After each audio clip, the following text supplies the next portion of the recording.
My name is Moshima Wangoinje. I come from Nyeri. I represent persons living with vitiligo. I'm the Vitiligo Ambassador Kenya. Nilikuwa darasa la 3 ndo niligundua mimi si kama hao watoto wengine na hata sikikuwa na marafiki. Okay, how my vitiligo started, actually it started with a small spot here on my hand. Persons living with vitiligo in Kenya might be more. Official statistics from the World Health Organization estimates that at least 2% of the world population are people living with vitiligo.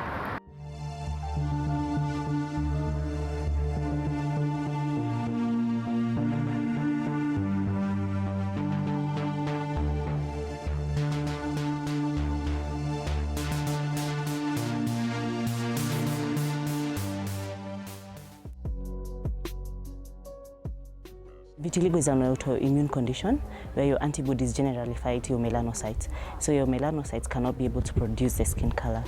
Basically is loss of skin color.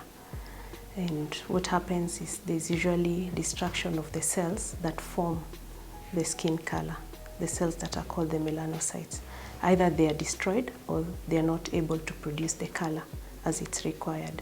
So clients would come with patches on their body with complete loss of color. Sometimes you find this can be just single patches or they can be generalized, the whole body. So there are also different types of presentations that a patient would come with. You may find a localized, just one area that is affected. You may find generalized in the sense that it's all over the body. You may find some that will affect say the eyes, the nose, the specifically body openings, and then the fingertips. So there are different types of vitiligo that would present out there. Kuzaliwa akiwa hivyo, nilikuwa ninaona kwa magoti kama amekaa white, nikajiuliza ni nini. Nimempeleka hospitali mingi hata Kenyatta. Nilikuwa nashangaa juu niliona hiyo kitu inaenda ikiendelea na nikakuwa chini sana juu kuzaliwa hivyo. Lakini saa ile nilienda huko Kenyatta, nilikuta watu wengi wako na hiyo kitu. I got vitiligo when I was 14 years. I was in Pangani Girl. My friend just told me I have chalk on my eye. So he tried to wipe it, but he couldn't wipe off. Patients would present with white patches. Our skin is dark. Fortunately for the dark skin, it's easy to be able to differentiate the patches that are vitiligo, but also for the light skin, it doesn't mean that it doesn't affect the light skin. So for the dark skin, you notice that the area that is affected is lighter or white, completely white compared to the normal skin. When I noticed the spot first, initially I ignored it because I thought it's just something that will come and go. But the moment I realized it is spreading, I started panicking, not aware what it was, until now when I met somebody who explained to me what it was. I was trying to think, because by the time the spot came, there were too much cases of HIV. So I asked myself, where can I have gotten HIV? Because anyway, that's what came to my mind.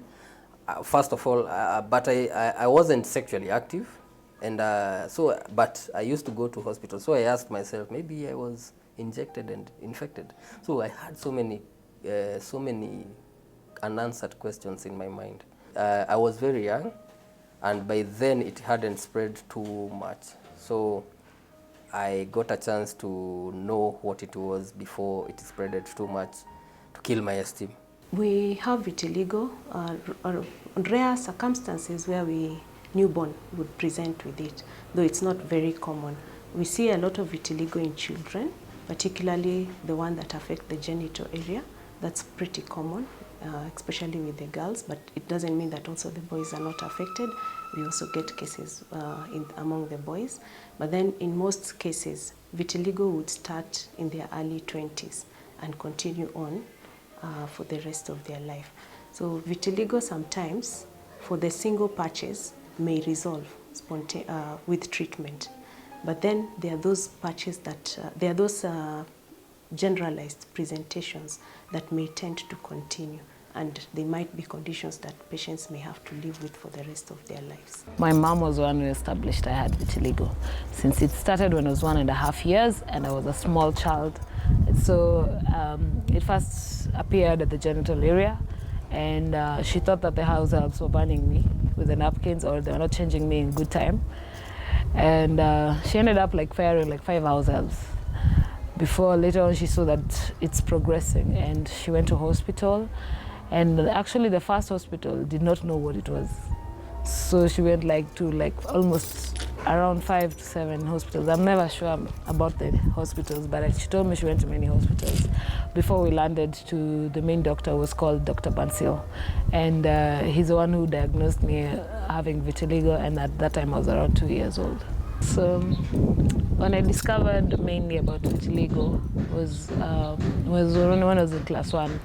This is when I went to school, and the kids used to like come and touch my fingertips and ask why are you white over here? Have you colored yourself?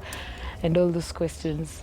And I ended up being alone, and now I started avoiding people and decided to separate myself from many people. Back then I didn't know what it was, but when I got to 19 years and it spread to my hands and my feet, that's when I started realizing what is this, and it was really a hard time for me. It's a time when I had to go for counseling just to, try to live with vitiligo.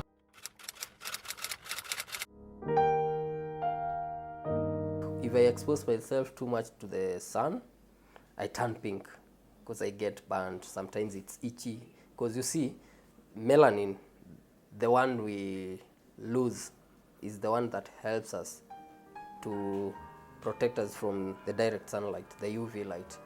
This is the one thing that people need to know about vitiligo. A lot of pressure and stress triggers this to spread. You find people are, like if somebody have vitiligo, they are victimized, so they just decide to lock themselves in the house or something, which is painful because we are just normal people. So when we were in games for like 2 days on an open ground, and I was seated directly on the sun.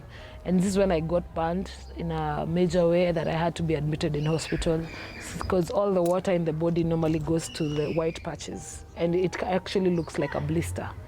So if it is like somewhere like here, you find like the blister, it will swallow up around this area. So all the water in the body will drain and come to those areas, and it's not pretty, it's really painful.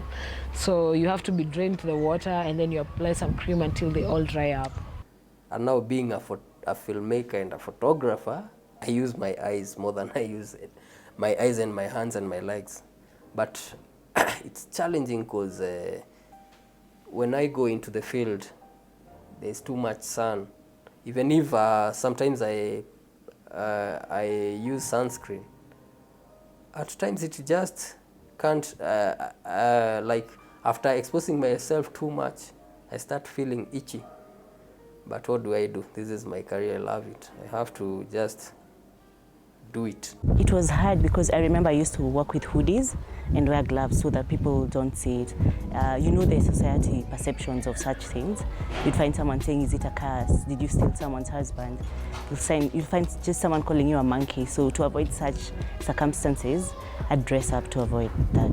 It's been a journey. It's been a hard and a beautiful one. When it started, it was a really hard journey because I'd questioned God a lot. I'm a very prayerful person, so I'd ask God, like, why did you choose me out of 100 million people in the world? Why did you just pick me?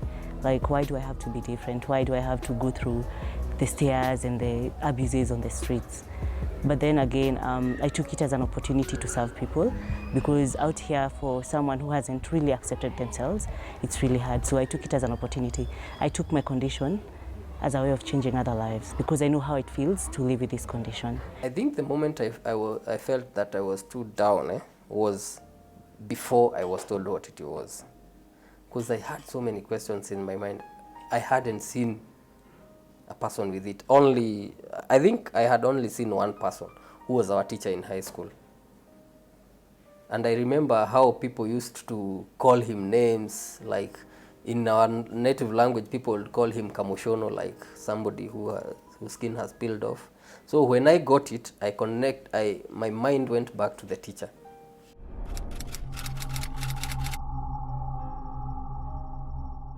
Hao watoto ndo walikuwa wananiogopa sana, kila saa nikienda kuwakaribia wanatoroka.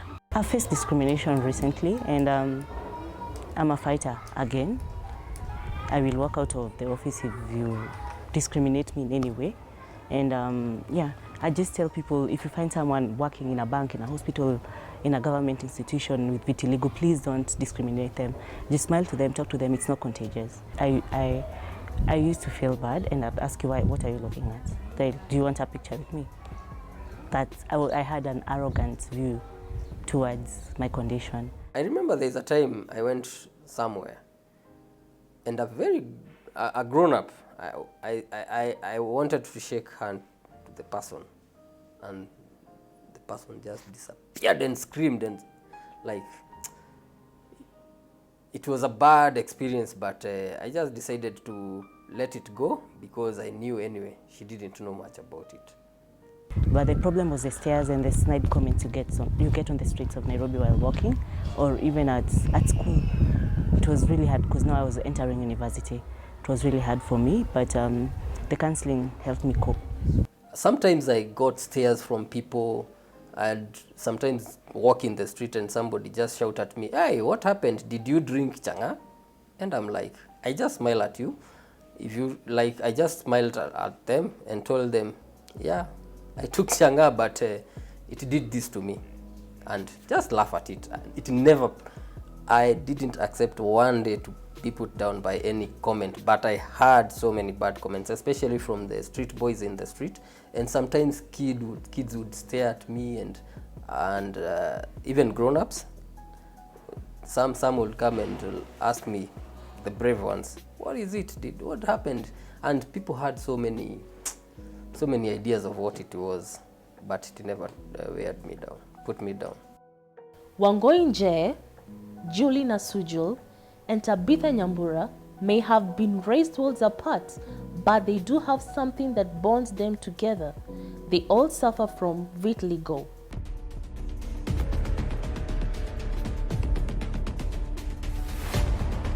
Julie Nasuju recalls the days when she was in primary school. She was bullied many times. So at that time, there were these fights that you normally close with in school.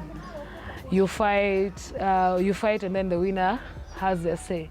So I decided to closing day, as kila mtu anajuanga ni nitafunga na wewe. So I decided to close with her, and we fought and actually won the fight.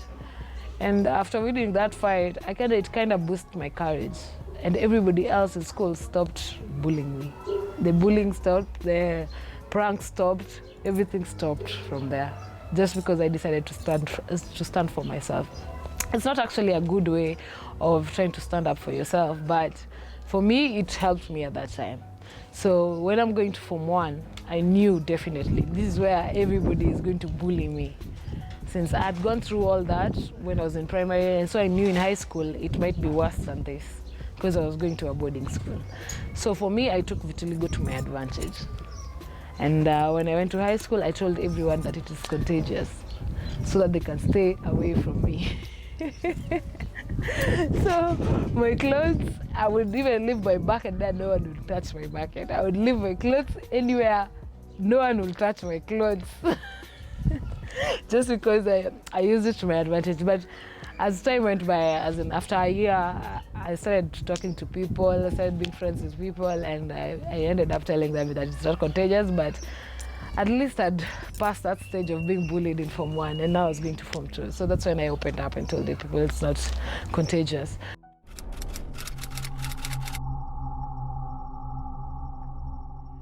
Julie Nasuju was rejected by her own biological father. Later in her adulthood, she was also heartbroken by men who she thought would be her guardian angels. I was trying to bond with my father, and there was no that connection. I was trying to bond with him, and there was no that connection. So I ended up going to my mom and asked her, how comes I'm trying to talk to Dad, but he's not responding to me. And this is when my mom told me, this is not your dad. And to me, that was like news. I was in shock. And I was just asking myself, why didn't she tell me early? Why wait until I'm 18 to tell me? So I left home. left home and I decided to go and look for my father. Though she had told me that my father, she had told me who my father was. And at that time, my father, I used to call him Uncle Mdosi. Yani my rich uncle, because every time I would meet with him, he would give me a large sum of money or buy me a big present that is so expensive. So I used to call him my rich uncle. Then later I'm being told that this rich uncle is my father. So, and I've just finished high school and my mom is telling me things are thick, we don't think you're gonna pay for your college. So me, I ran away from home and I decided to go and look for my father. So when I looked for my father, what I found wasn't pretty, but yes, I got a chance to meet with him and he had said he would pay for my college fees, but he didn't do that. After a year, he just cut off his lines, cut off connections, and he went off. We couldn't get hold of him. Now, during that time I'd ran away from home is when I met my first boyfriend. He was a friend at that time, but I'd gone to stay at his place as I'm looking for my father. So I got pregnant at that time. That's when I got my first kid at the age of 19 years old. That's when I got my first child, and I didn't realize I'm even pregnant by the time I'm going back home to my mom. My mom is the one who realized, and she was the one who was telling me, let's go to hospital. And at that time it was 2 months and I didn't know. And now my mom had to call for the father of the child to come and the parents and all that so that we can have a sit down. So we had that sit down. But the mother of the mother-in-law, I can say the mother-in-law, refused that the son should take responsibility of the child. Instead, she offered that I abort the child and that I'm not good enough for the son. Wangoi Nje, she faced a lot of challenges getting a job. I was nominated first, and now I work with the government. And what motivated, I used to work in a bank, and no one would come to my teller because I was dotted. You see, like dotted, my whole face. So people come to the next counter and not come to mine. So I just woke up one day and never went back. I decided to go to the National Alliance and I told them I wanted to be a youth leader. So they told me, you know what, if you want to be a youth leader, here's a camera. And now I used to take the pictures of the president when he's touring Mount Kenya and the late Wahome Gakuru back then. And that's how I became an MCA. Yes. And when I was an MCA, now we passed a bill where, in case, we get free sunscreen. Maura passed that long time ago. We get free sunscreen for persons with albinism and 90% vitiligo. So we passed a bill in different counties that in case the national doesn't provide, the counties should be able to provide sunscreen for people like us. Her tattoos proves to be a distraction for many people. Oh, when I started putting the tattoos, it was about stopping people from staring. But then I really love Jesus. So all my tattoos are about Jesus. Like this is Romans 5:8, I loved you at your darkest. This is Psalms 19:14, may the words of my mouth. I want to live a life when I talk, may my words never hurt. I know when you meet a person with vitiligo, you tend to think it's some kind of burn or albinism. Physically, it's not painful, but emotionally, it is a hard condition to live with. I have 2 kids, one in high school and one in primary school. My firstborn doesn't have vitiligo, but my secondborn got. So with albinism, there's genetic predisposition in the sense that they are born, they inherit this condition. But then with vitiligo, it's mostly, there's also an element of inheritance, but then the difference is with vitiligo, there's destruction of the cells, of the specific cells that form the color. It depends. I visited families, let's start, my family, I'm the only one. I visited families where I have it, my daughter has it. I visited family where my mother has it, I don't have it, my child has it. I visited families where my mother has it, I have it, my daughter has it, my daughter's daughter has it. It depends. It's just like sickle cell anemia. It can skip a generation or it can't. Yeah.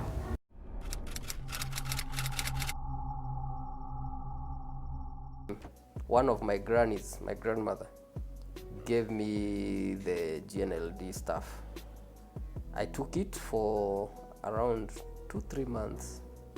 Then I decided to stop, because I realized even when I took it, nothing changed, because they were saying it's gonna boost my immune and the stuff, but it didn't work. I took medication for a long time. Since I got it, I took it for around 8 years. That process of accepting myself is when I stopped taking medication. I went for therapy, the one at Kenyatta, and then my mom had to wake up very early in the morning to make carrot and tomato juice, which was really helping and which was really good. But it got to a point where I told my mom, you know what, I've accepted myself. There's no way I'll live all my life taking medication just to manage something that doesn't hurt and something that I find beautiful. And that's when I stopped. I no longer take any medication. So in terms of treatment, we have a number of treatments available. We have some topical creams that we can prescribe. Some are steroids, some are what we call immune modulators. They apply so that they try to reduce the inflammation that is going on around that area. We also have some drugs that will help to restore back the skin color. But as I had mentioned earlier, we do not have a permanent cure. Besides that, you can also advance the treatment to things like phototherapy, where we'll use ultraviolet radiation, B or A, and then we also have some tablets or creams that they can apply before they are exposed to the ultraviolet radiation, which helps to also improve restoration of the color. But you cannot stop or determine the progression of the disease once this has happened. It also depends on the percentage of the body involvement. When you have more than 50% of the body involved, then it becomes a bit challenging to treat, because you cannot ascertain that you'll be able to restore back the skin color. If you're taking medication, keep at it, but I'd tell them not to be lied to by society. There are people who are really lying to persons with vitiligo that they can't cure them. You'll find people who've spent millions and millions of monies. It's not right. It's not right to lie to someone knowing that you can't heal them, because these people will use medication, it goes, it comes back. It's depressing.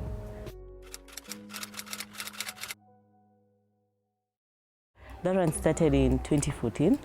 I just decided to start it as a way of showing people that it's not a bad thing. So we went to different counties, talking to people, giving out sunscreen, and just running an online campaign called Vitiligo is Beautiful, both on Instagram and on Facebook. So we've been running it for the longest time, and that's where I've met so many people living with vitiligo. They just approach us through the inbox and tell us, please come and assist me, please, yes.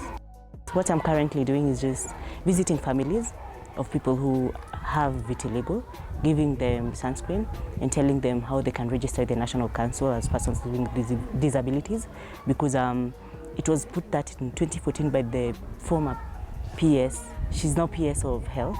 She was then PS of Social Services. Her name is Susan Muchache. They called me for a meeting in 2014. They said it's a disability and people like us should register, especially people with 90% like me. But society is not really accepting it because of the myths and the taboos they say that come with vitiligo, but we are still pushing. So we visit families and we talk to the community that is around them. Like Tabitha, we talk to the school and just tell students it's not a disease. It's called vitiligo. We've done school visits and we're still continuing. Through the group, we've tried to help educate people what it is by organizing sometimes activities like sports, and sometimes interviews, both on newspaper and TV. And when we organize sports, we try to encourage people to come, even with their friends or something, or any person. Then we try to show them that we are normal people. And individually, I can tell you, since the day I realized that so many people are affected by vitiligo, their esteem is too low. When I see a person with vitiligo, I approach them and just talk to them, hear whether they know what they are going through. And so many times I've been approached by people, especially young people with young kids who have started developing vitiligo. And on my side, I just encourage parents. I know sometimes I find parents who approach me and they are so scared, they don't know what it is. And what I do individually, I just try, first of all, I tell them, touch me. I explain to them what it is. We are doing awareness, and we tell them they're in all level 5 hospitals in each county. And now we are trying to make them go to dispensaries so that it's easier in Mashinani to pick it. It's free. No one is denied. No one is, when you go to those level 5 and the dispensary, you're not denied this. You can't be.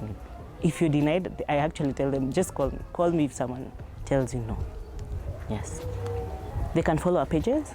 Vitiligo is Beautiful on Facebook, Vitiligo Ambassador East Africa on Instagram, or my personal page, Wangui Nje on Facebook, and Wangui Nje on Instagram.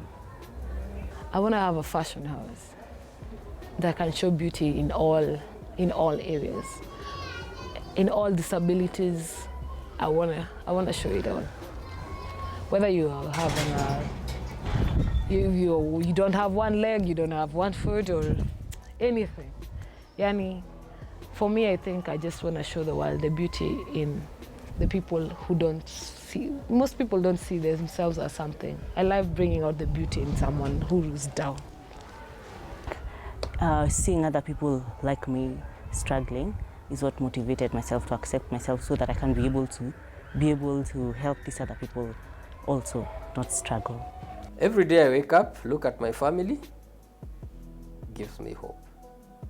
And when I look at being a Christian, and God tells us that we shouldn't lose hope and we should have faith in Him. So I always say, the only difference between me and any other person who doesn't have vitiligo is just the skin. And God says it's not the skin, it is the heart. So keep on going. And I don't mind. Some people are worse than me. I look at cancer patients, I feel mercy. Me, I'm not in pain. So I ask myself, I see people with, is it acne or acne, whatever it is, visible. I don't have it. So like so many conditions, and they're in pain. Me, I'm not in pain. It's only the only difference is the patches, and it's not painful. So I just move on. And the one thing that kept me going was my mom, because every day she would come and pray for me and tell me that you're beautiful and wonderfully made, and this is how God made you. And this kind of built my strength every day when I went to school. And whatever I would meet with, as much as I wouldn't talk about it, that reminder would still ring in my head, and I would ignore everybody else and every negative thought that they had. What I tell the public is, every time, I actually keep writing it on social media, like every time you meet someone with vitiligo, please greet them, smile at them, don't stare. Like the stare is really hard, so just don't stare. Say hello, smile, tell them you look beautiful. Smile, don't stare, just smile at them, tell them you look beautiful.